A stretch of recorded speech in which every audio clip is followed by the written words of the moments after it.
Hello students and welcome to my last video for this first test for the semester. This is video 404 and this one's on homeostasis. This one's going to be really short.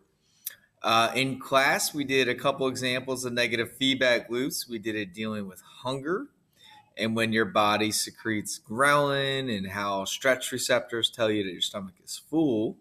We also talked about childbirth and platelet clotting for cuts. And then we also looked at a negative feedback lab where you breathed into a bag and what happened with increasing levels of CO2. So go ahead and see if you can answer these questions that I refreshed you about what we learned about in class.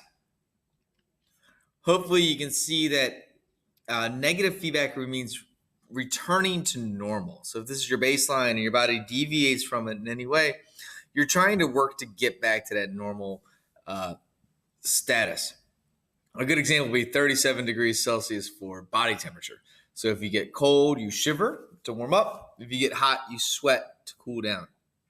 All right, and so that would be an example of negative feedback, getting back to normal. Positive feedback is trying to achieve a goal. For example, childbirth, you're getting more oxytocin to stimulate contractions, etc., in a positive feedback loop until the baby's out, promoting health for both the mother and the baby. So here's Dr. Cannon.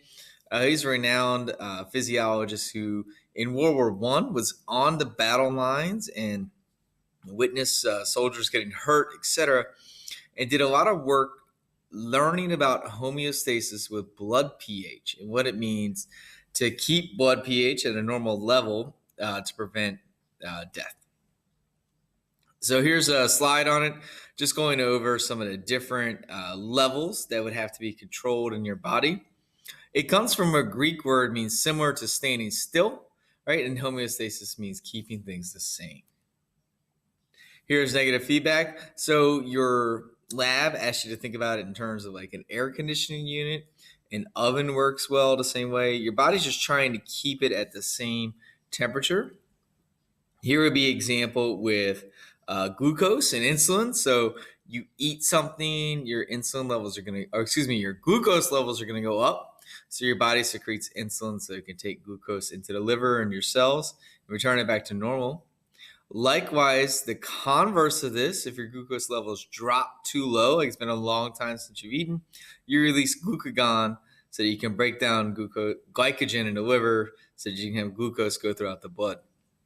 I showed you in class that these can often be more complex than just these simple models, and I showed you that with a lot of the different hormones involved in childbirth. All right, so childbirth was positive feedback, right? You're trying to achieve that goal. So a good one here, we already talked about childbirth, but trying to heal a cut. So here, there's a cut and a blood vessel. You're starting to bleed. Your body, these cells on the side actually secrete a substance that says, hey, don't put the clotting stuff right here, but put it right in a cut. And then these clotting cells recruit more clotting cells, which recruit more clotting cells, which recruit more until the cut is healed and it stops bleeding.